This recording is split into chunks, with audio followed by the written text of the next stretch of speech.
quiero decirle que no voy a predicar hoy. Lo que quiero hacer es tratar de enseñar. Y creo que hay una diferencia entre predicar y enseñar. Si yo tengo que predicar me pongo violento y cuando quiero enseñar me pongo calmo, así que quédese tranquilo.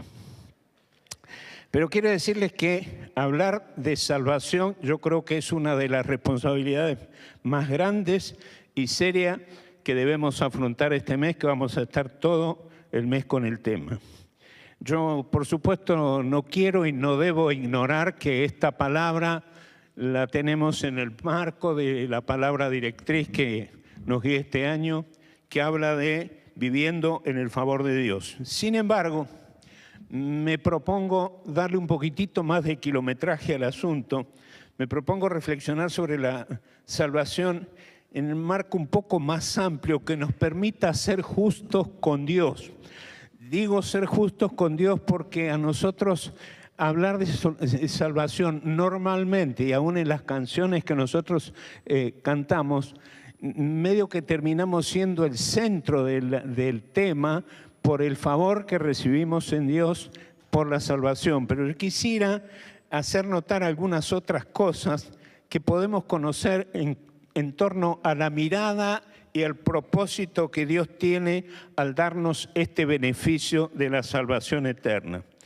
En el proyecto de Dios, o digamos lo que es el proyecto completo, pleno de Dios, no se agota en la salvación, sino que de alguna manera, y por favor creo que van a entender lo que quiero decir, de alguna manera en la salvación se reinicia el plan eterno de Dios.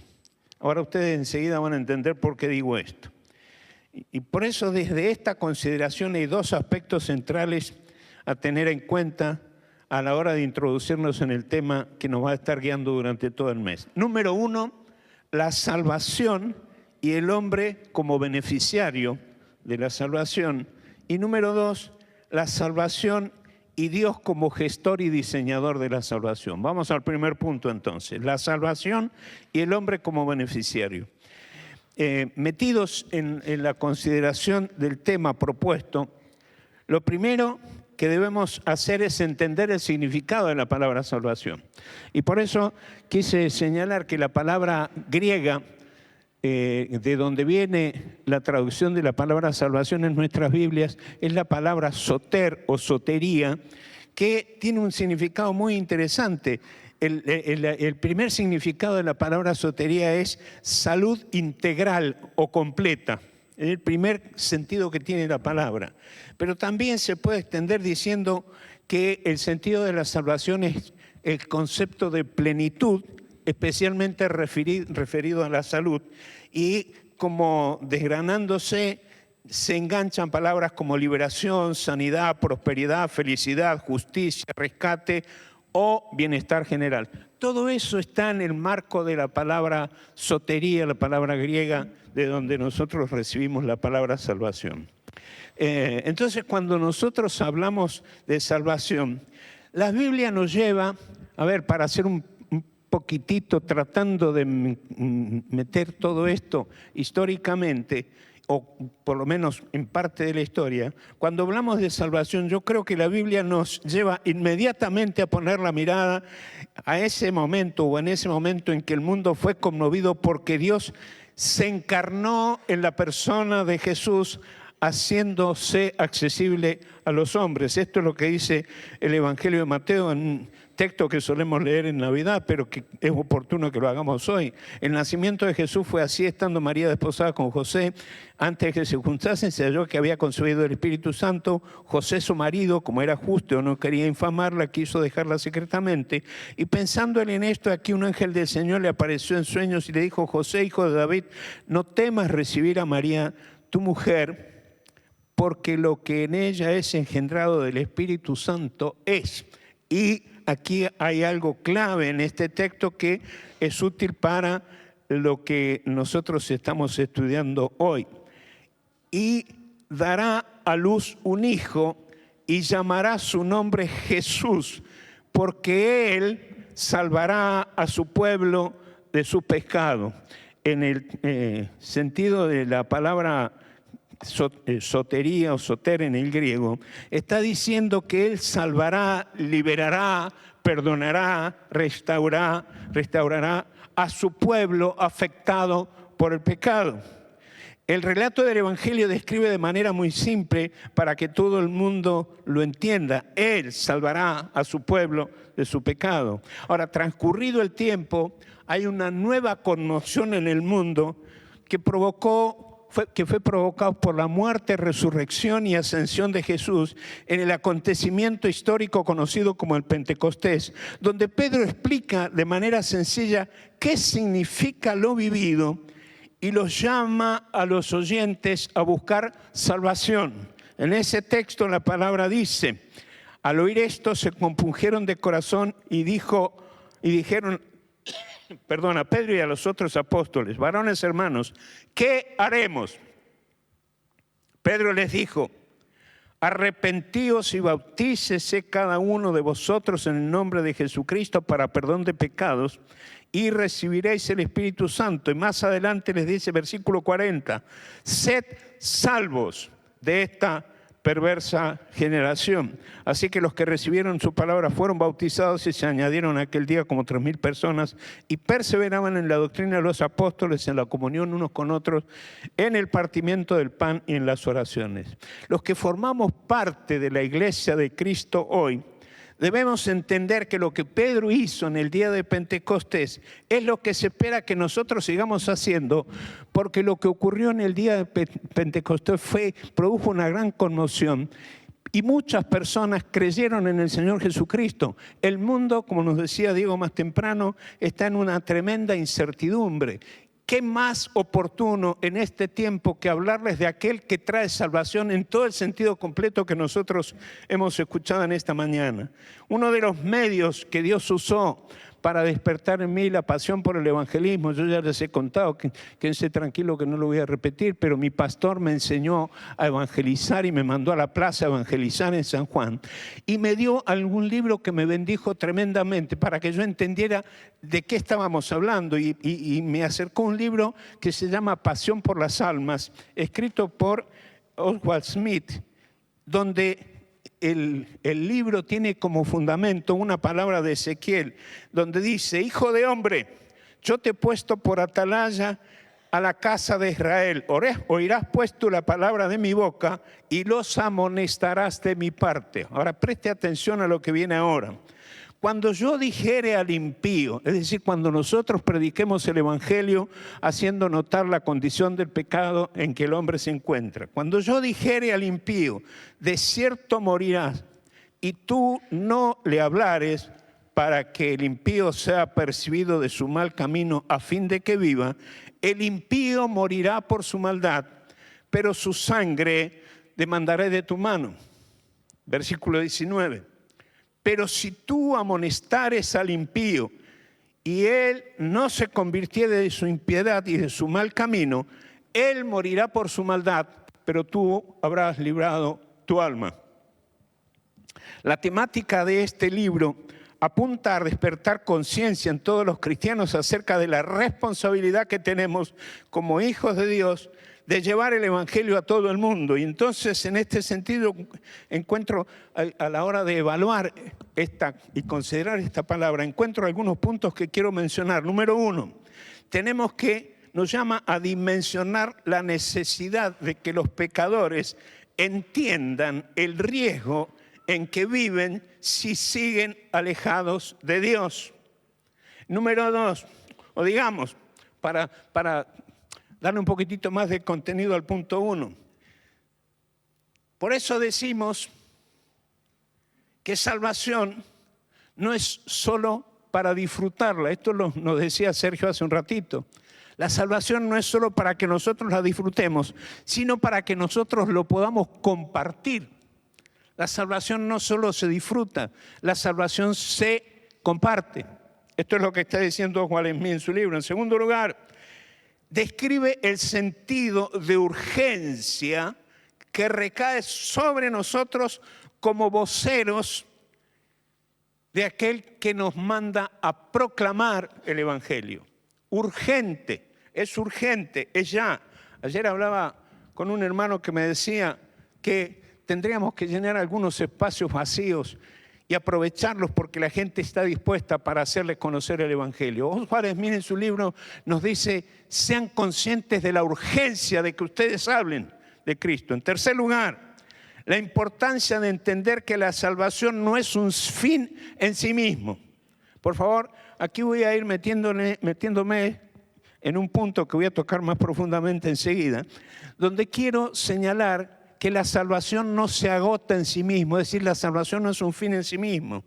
La importancia de entender que la salvación no es un fin en sí mismo, sino un llamado, es la puerta de entrada, es un llamado a convertirnos en discípulos y multiplicadores de un mensaje de gobierno de parte de Dios. Cuando Jesús vino, el Señor mandó a sus discípulos diciendo, no dijo vayan y anúncienles que llegó la salvación, le dijo vayan y anuncien que el reino de los cielos se ha acercado. Entonces, entender la responsabilidad, en cuarto lugar, que nos cabe de llamar a la reflexión y abrir los ojos a los que no conocen a Dios para que lo vean y se rindan a Él. Lo planteado lo debemos entender primero para nosotros, los que ya somos hijos de Dios, de manera que podamos transmitir lo que yo creo llamar bien el plan completo de Dios. Es decir, no solo llevarlos a la salvación e incorporarlos a la iglesia, porque ese sería el primer paso. Para nosotros la tarea completa es formarlos como discípulos, dejándolos equipados como protagonistas del reino de Dios para que sean nuevamente multiplicadores de esto que es la esencia del proyecto de Dios. No sé si lo voy a mencionar más adelante, pero yo les quiero decir que cuando yo estaba estudiando en el seminario, teníamos un profesor, el profesor Andrés Gleis, que era el rector del seminario a su vez, y él siempre nos decía, la Biblia es el registro de la historia de salvación del hombre. Y yo acepté el concepto, pero como tengo el capricho de investigar un poquitito más, yo dije en un momento, me parece que mi amigo y profesor Andrés Gleis se quedó corto. Porque el plan eterno de Dios es mucho más amplio que la salvación. Comienza por la salvación y la salvación es uno de los pilares importantes, pero no se agota en la salvación. Por eso el segundo punto que yo quiero mencionar habla de la salvación y su relación o su mirada, la mirada de Dios como gestor y diseñador de la salvación. Tal como nos lo explicó el miércoles el pastor Rubén Gasparini, uno encuentra a Cristo en toda la Biblia, desde el libro de Génesis. Si no lo entiende, después pregúnteme, pero váyase a Génesis 3:15 y ahí empieza la historia de la salvación. En toda la Biblia, desde Génesis a Apocalipsis, tenemos a Cristo presente todo el tiempo. En los profetas, en los libros históricos, en los salmos y por supuesto en el Evangelio.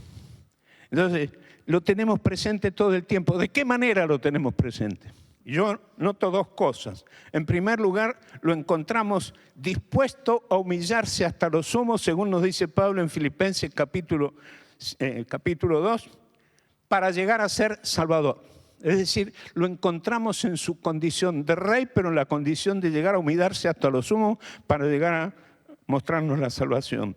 Pero la otra forma en que lo encontramos es con toda la envergadura de un rey que lo llevó a estar sentado a la diestra del Padre en los lugares celestiales. A ver, al mencionar esto, yo quiero hacer notar que cuando hablamos de salvación en el plan y en el proyecto de Dios, estamos hablando de un concepto que Dios metió allí, que Dios incorporó en su proyecto, pero que nosotros tenemos que entender en su verdadera dimensión, porque Dios no solamente quería salvarnos. Yo lo diría de esta manera: Dios quiso darnos salvación para algo más o para concretar un propósito. La salvación es el inicio de nuestra entrada en el plan de Dios. El propósito de Dios, dejándonos la Biblia, no se limita a que nos conformemos con conocer la historia de la salvación del hombre, sino para revelarnos su proyecto completo, que por supuesto incluye la salvación como uno de sus pilares fundamentales. Cuando Jesús inició su ministerio, no envió a sus discípulos diciendo, vayan y anuncien que llegó la salvación y vino el Salvador, sino que les dijo, vayan y anuncien que el reino de los cielos se ha acercado. Esto lo encontramos en todo el Evangelio y en cualquiera de los evangelios.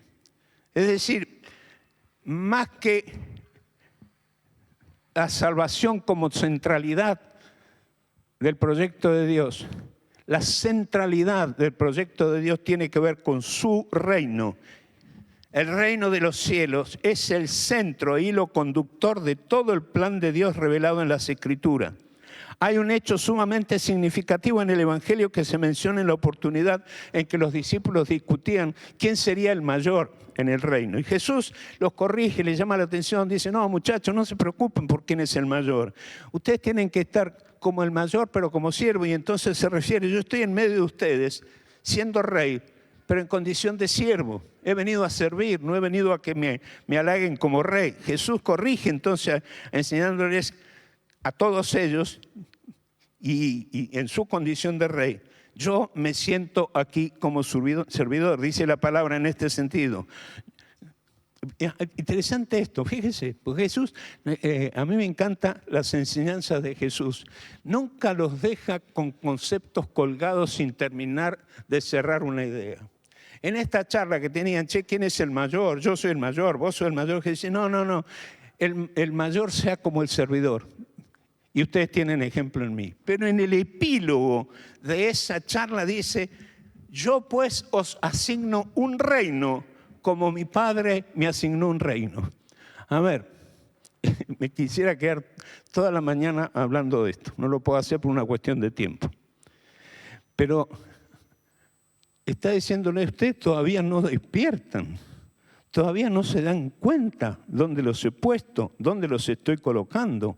Yo les asigno un reino y completa el pensamiento diciendo, para que comáis y bebáis a mi mesa en mi reino y os sentéis en tronos, juzgando a las 12 tribus de Israel.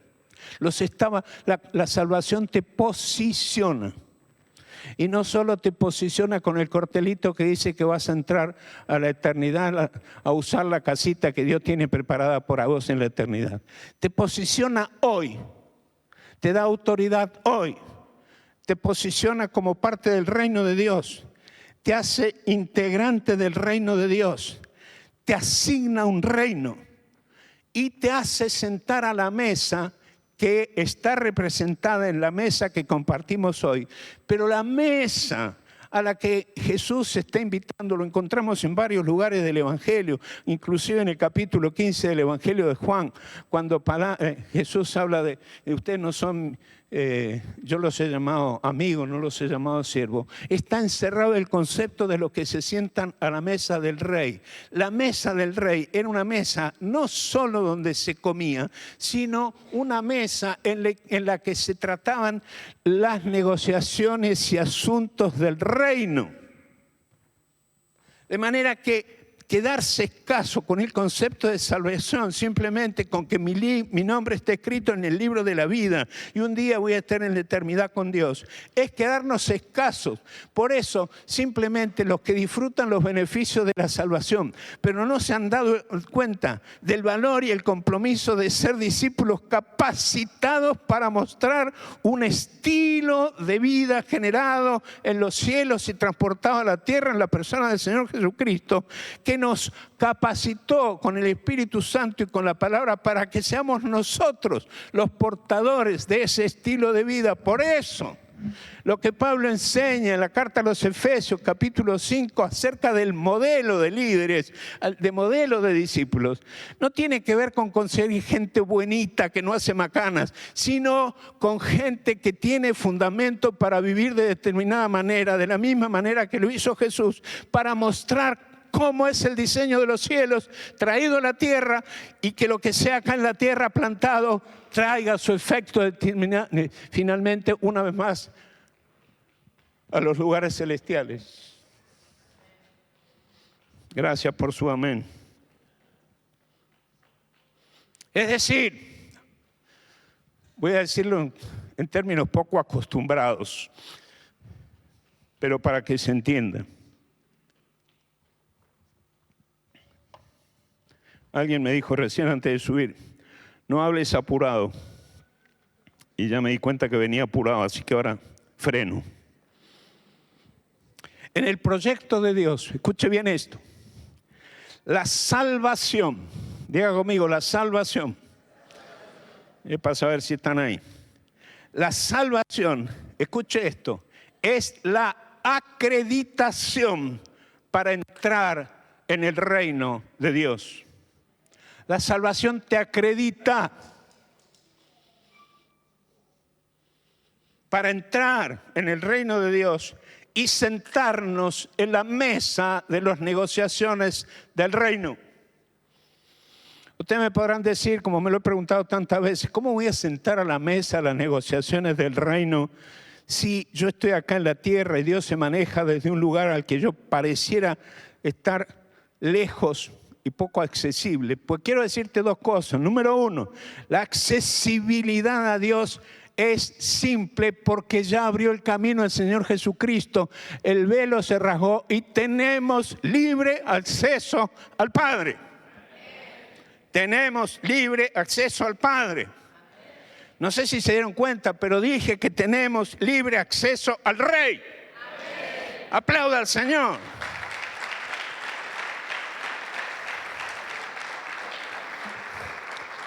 Con la salvación recibiste el certificado de acreditación para sentarte a esa mesa.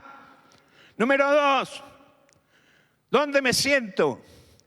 Cada vez que nos encontramos considerando la palabra de Dios y ayudándonos a vivir el Evangelio de la manera, como lo mencionó Sergio esta mañana, haciendo referencia a lo que nos escribió ayer el pastor Rubén Gasparini.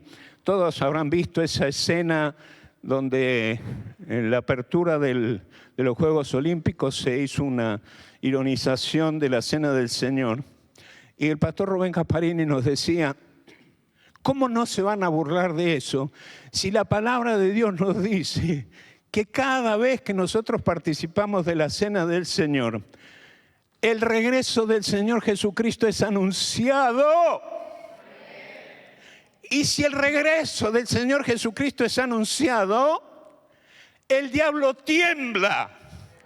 El diablo anda suelto y anda haciendo cosas. A mí me preocupa cuando escucho a los cristianos hablar más del diablo que de Dios. No, el diablo está temblando. ¿Sabe por qué? Porque ya está vencido. Fue vencido en la cruz. Fue vencido en la muerte del Señor Jesucristo. Y cada vez que nosotros participamos de la cena del Señor, anunciamos que el Señor viene y el diablo tiembla.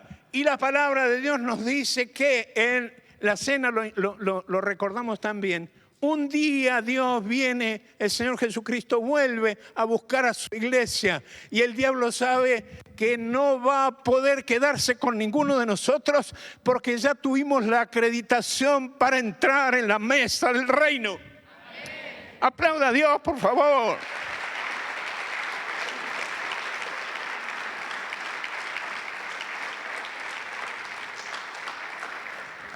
Cuando Jesús dijo, toda potestad me es dada en el cielo y en la tierra, por tanto vayan y hagan discípulos a todas las naciones, bautizándolos en el nombre del Padre, del Hijo y del Espíritu Santo, enseñándoles que guarden todas las cosas que he mandado. Y aquí yo estoy con vosotros todos los días hasta el fin del mundo. Lo que está haciendo es haciéndonos portadores de una mentalidad que debe ser impartida en aquellos que lleguen a ser discípulos y que se sentarán finalmente como nosotros en la mesa al lado del que está sentado a la diestra del Padre en la eternidad. Esto es el Padre, el Hijo y nosotros.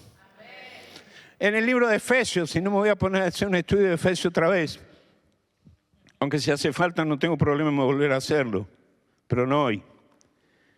Pero la palabra dice que Jesús está sentado a la diestra del Padre en los lugares celestiales. Y más adelante en el capítulo 2 dice que nos ha sentado a nosotros. Va por lo menos a mí, yo no sé usted.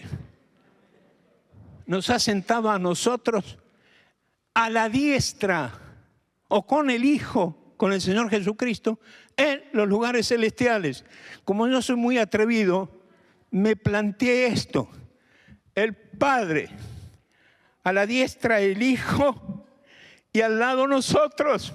Y a mí me bendice el hecho de entender que por la salvación recibí el sacrificado que me acredita, no solo para ser hijo de Dios aquí en la tierra, sino que me acredita para estar sentado en los lugares celestiales con Cristo. Eso es salvación.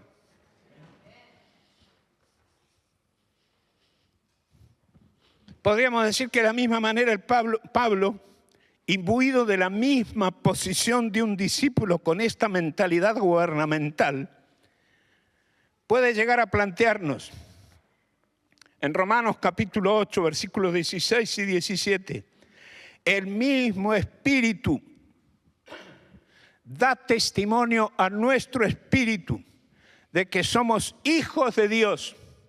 Escuche esto. Y si hijos, esto también se mencionó esta mañana, también herederos, herederos de Dios y coherederos con Cristo. Qué atrevido Pablo. Yo no sé si me hubiera atrevido a hablar como Pablo diciendo yo soy coheredero con Cristo. Hoy lo digo con toda libertad porque lo dijo Pablo y el Señor lo certificó. A ver, sin agrandarnos.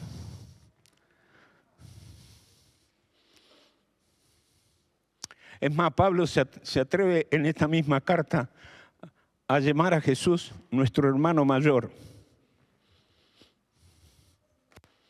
Y esto a nosotros nos parece una herejía, como que lo estamos bajando de condición al Señor Jesús. No lo estamos bajando a Él. Nos está subiendo a nosotros. Nos está subiendo a nosotros. Y dice que soy heredero y coheredero. Es decir, compartimos la herencia que empieza en la salvación.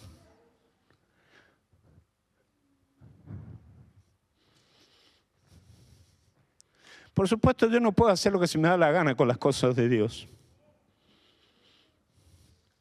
Pero hay cosas que están muy claras en la palabra que me habilitan a tomar lo que es del Padre.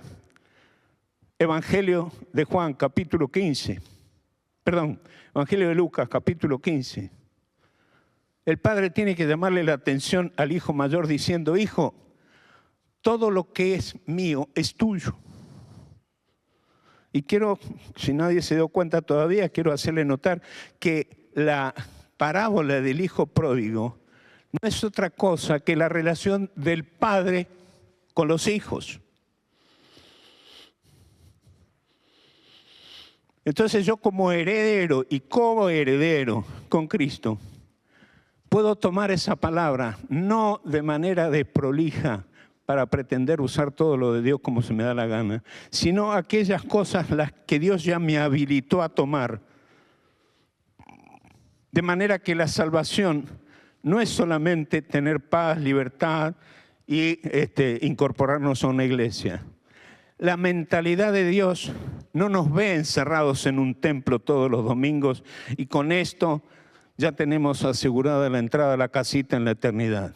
La mirada de Dios al vernos aquí congregados es llamarnos a reflexionar para hacernos sentir que la salvación nos abrió la puerta para un propósito y una razón muy amplia, muy grande, que no se termina con los límites de la ciudad de Cipolletti, sino que se extiende a las naciones de la tierra, de manera que Jesús dijo, hagan discípulos a todas las naciones de la tierra. Mi hermano, si el mundo le pertenece a Dios, quiero decirte, yo me siento poseedor de la tierra.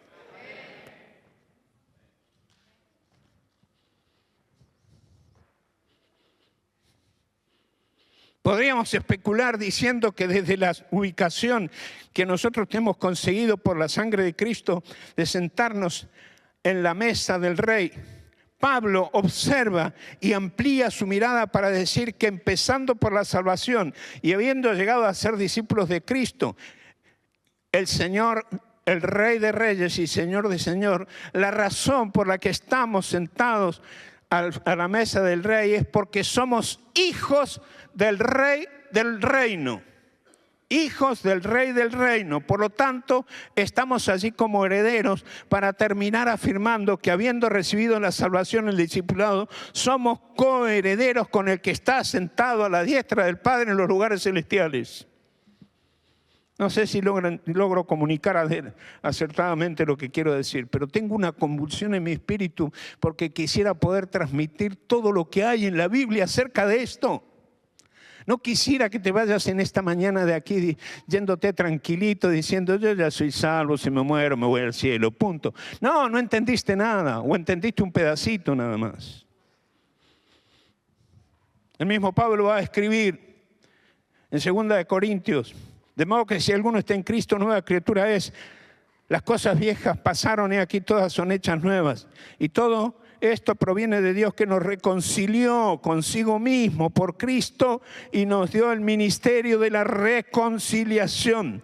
Que Dios estaba en Cristo reconciliando consigo el mundo, no tomándoles en cuenta a los hombres sus pecados, y nos encargó a nosotros el ministerio de la reconciliación. Así que, va a decir Pablo ahora, somos embajadores en nombre de Cristo, como si Dios rogase por medio de nosotros, os rogamos en nombre de Cristo, reconciliaos con Dios.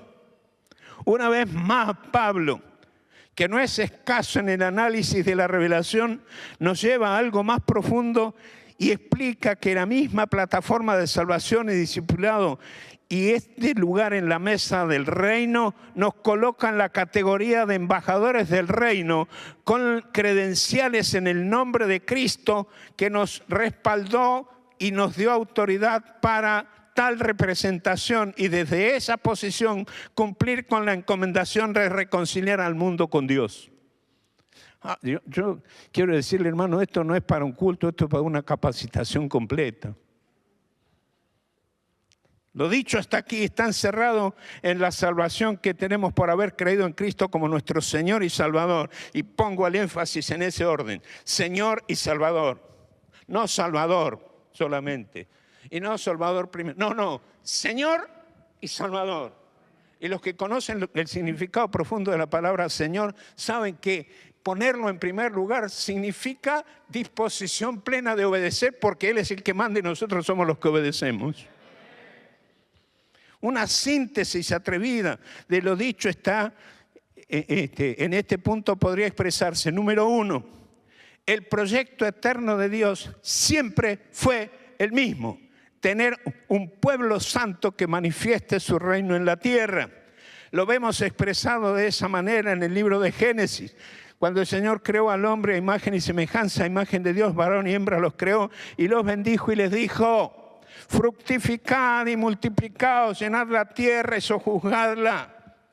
En este texto las palabras fructificar, multiplicar, llenar la tierra, sojuzgar son una clara indicación de que en el principio Dios creó al hombre y enseguida lo sentó a su mesa, habiéndole asignado un reino para que éste fuese su embajador. Ahora bien, el Antiguo Testamento es un testimonio explícito y patético del fracaso del pueblo de Dios en su intento de responder a las expectativas divinas a su manera, de su modo, de ser un pueblo modelo y una nación que Dios quería que fuesen. Es decir, el Antiguo Testamento, nosotros tenemos Antiguo y Nuevo Pacto, porque la llegada del Nuevo Pacto fue porque el primer pacto fracasó. No fracasó Dios, fracasó el pueblo. No fracasó Dios, fracasó el pueblo. Por eso fue necesario el plan de la salvación en Cristo Jesús. Por eso la palabra de Dios dice, cuando ustedes no pudieron cumplir la ley, yo no vine a abrogar y a eliminar la ley, sino a cumplir la ley. Lo que está diciendo Jesús, yo fui capaz de cumplir la ley, por eso ustedes en mí pueden cumplir la ley. Como Dios es inmutable y no cambia, sus planes y sus proyectos tampoco cambian. Es decir, el pueblo fracasó, Dios no fracasó. De esta manera, Dios, por su propia elección, salió en rescate del hombre, dándole salvación en Cristo Jesús con intención de volver a posicionarlo como reyes y sacerdotes para Dios. Esto es lo que dice Apocalipsis, donde dice en el capítulo 1 que Jesucristo, el testigo fiel, el primogénito de los muertos, nos hizo sacerdotes y reyes para Dios su Padre.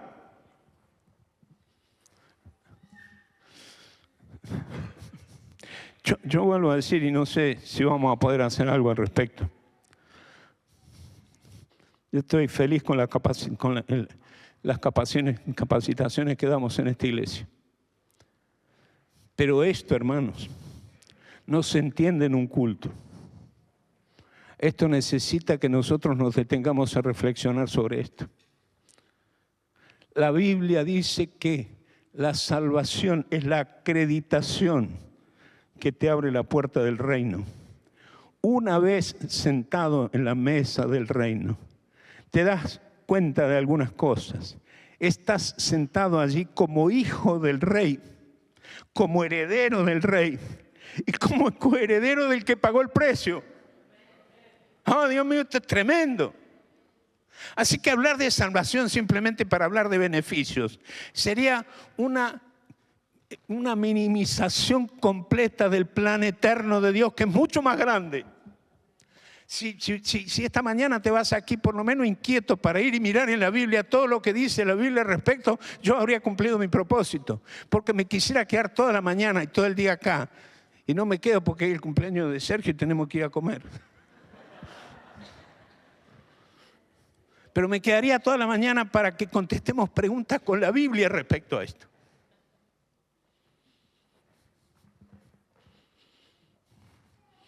Y en medio de todo esto, permítanme unos minutitos más, no sé si me pasé, estoy por ahí por el final del tiempo, pero no puedo dejar pendiente esto. Lógicamente caí en la pregunta, ¿qué fue lo que lo motivó a Dios para darnos salvación? La respuesta teológicamente más conservadora para esta respuesta sería que Dios eligió salvarnos por las dimensiones de su amor, cosa que cantábamos esta mañana acá. Y yo la verdad que, a pesar de ser tan atrevido, no me atrevo a negar eso. Por el contrario, creo que es así. Creo que el amor de Dios es la principal cosa que nosotros encontramos a esto. Pero creo y afirmo y confirmo que esto no hubiese pasado si no hubiese sido por el amor de Dios. Y me viene a la mente Juan 3:16, de tal manera amó Dios al mundo que ha dado a su Hijo unigénito para que todo aquel que en él cree no se pierda, mas tenga vida eterna. Sin embargo, una vez más digo que a causa de mi atrevimiento pienso y encuentro argumentos que van más allá del amor de Dios. Me refiero a que el plan es más amplio, es más completo. La salvación del hombre es solo el inicio de un proyecto con el hombre. El proyecto de Dios, número 1, Dios puso al hombre con la intención deliberada de ponerlo para que señoree y gobierne sobre la creación. Número 2, el hombre se enredó con el pecado y perdió la esencia del propósito. Número 3, Dios salió intencionalmente al rescate del hombre y trajo la salvación en Cristo. Por eso, en cuarto lugar, en la mesa de primer contacto en el reino de Dios, el Padre puso al Espíritu Santo, que luego puso su sello de redención en cada uno de nosotros, recibiéndonos como hijo. Dios siguió adelante con su plan inicial, la iglesia, para manifestar su gobierno en esta tierra. Por eso me importa en uno de los últimos puntos mencionar: no te quedes con solamente con el confort que te ofrece la salvación. No te acomodes al confort que te brinda la salvación. La salvación que recibiste es, como dijimos antes, el certificado de acreditación que te enrola en el ejército de Dios eterno para consumar su plan de establecer y manifestar su reino en la tierra. Ya estás acreditado, por lo tanto, comenzá el camino de discipulado. Y esto es para los que estamos aquí. Por eso cuando ponen aquí la imagen diciendo, pasá por el primer contacto, pasá por el primer contacto y pasá por el encuentro para crecer y pasá por los niveles de capacitación. Porque los que estamos aquí, si vamos a cumplir con responsabilidad la encomendación dada por Dios, que nos abrió la puerta de la salvación, acreditados para sentarnos en la puerta en la mesa del Rey, requiere que nosotros estemos preparados siempre y que sigamos capacitándonos para no fallar en nada y ser eficientes y efectivos en la manifestación del reino de Dios en esta tierra, porque al menos yo, y creo que usted también, estamos convencidos de que lo único que le cambia el rumbo a este mundo es Dios. Amén. Apláudalo entonces.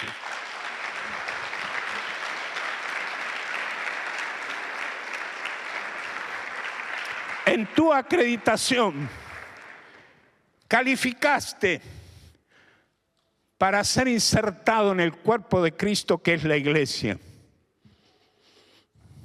Por lo tanto, debes ser responsable en tu mirada hacia la iglesia. A mí me preocupa aquellos que dicen,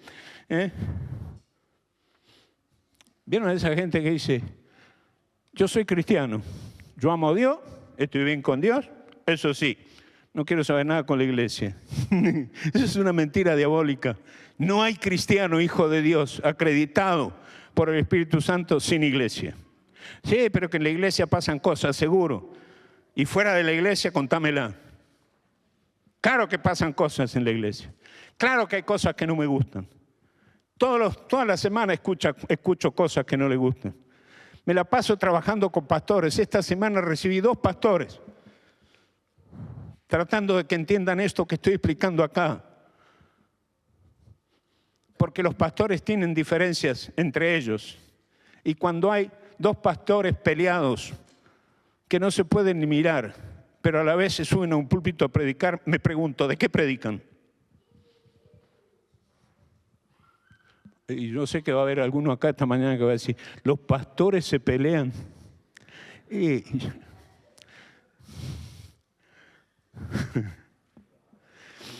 ¿Qué tiene de diferente tu pastor de vos? Lo único que tenemos de diferente es que a mí me dicen pastor y a vos no, pero nada más. Me corre la misma sangre que te corre a vos. De hecho a algunos cuando pidieron sangre, a algunos le aporté de mi sangre, así que, y a la vez algunos donó sangre para mí, así que, o estamos contagiados. Un día alguien me dijo, me contó una historia. Me dijo que un día una persona confrontó a un pastor y le dijo, pastor, ¿es verdad que la Biblia dice que si te pegan en la mejilla derecha tenés que poner la otra? Sí, es verdad. A ver, dice, y le puso una piña al pastor. Dice, pastor, haga lo que dice la Biblia. Puso la otra mejilla, ¡pum! Y ahora dice, hasta aquí nomás dice la Biblia.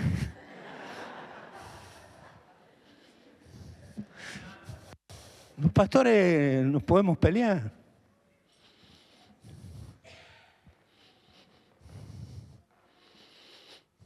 Entonces no hagas de la iglesia,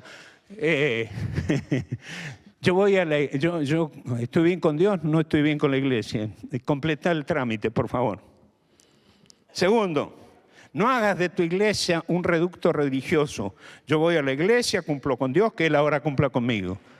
Completa el trámite. Trata de acreditarte y que cuando te den el certificado de acreditación te den todo el instructivo que se llama Biblia para que entiendas lo que eso significa. Por último, ¿Cuál es la idea última y primera de Dios en que hagamos discípulos? Primero, tener una agencia de redención. 2 puntos. La iglesia, el cuerpo de Cristo. Las condiciones de esa agencia llamada iglesia son, dice la palabra en Efesios 5:27, que sea una iglesia sin manchas, sin arrugas, ni cosas semejantes, sino que sea sin mancha, que sea santa y sin mancha. El personal de esa agencia que Dios quiere tener, lo encontramos muy bien descrito en Efesios capítulo 4, versículo 17, hasta el final del versículo 20 del capítulo 5, porque allí se describe las condiciones del personal de la agencia de redención llamada iglesia, en la que cada uno de nosotros es miembro. Entonces, la salvación en el proyecto de Dios, por supuesto, es un proyecto de la envergadura, el alcance y la intención transformadora del reino. La salvación es clave por su integralidad, en el sentido de que incluye la vida, la salud, la paz, la libertad, la justicia, la prosperidad, etc. Es decir, todo lo que el ser humano necesita y busca está contenido en la salvación, pero para disfrutar de esto y dar honra a Dios, tenés que completar tu discipulado y ser parte del diseño eterno bajo el gobierno del Señor. En conclusión, reflexionar sobre la salvación nos lleva a tener una mirada completa de la misma en todo el plan y el proyecto eterno de Dios. Termino diciendo esto. Si te quedaste con alguna inquietud, no tengo ningún problema en que me llames, pidas una entrevista, me preguntes. Estoy dispuesto a contestar todo eso. Si hay algo que quiero invertir en mi tiempo de los años que Dios me permita vivir, es ayudar a entender el proyecto eterno de Dios. Estoy a su disposición. Padre, que esto que hemos sembrado en esta mañana se complete en vidas realmente transformadas y comprometidas para sentarse a la mesa del reino. Te adoramos, Padre, en el nombre de Jesús. Amén.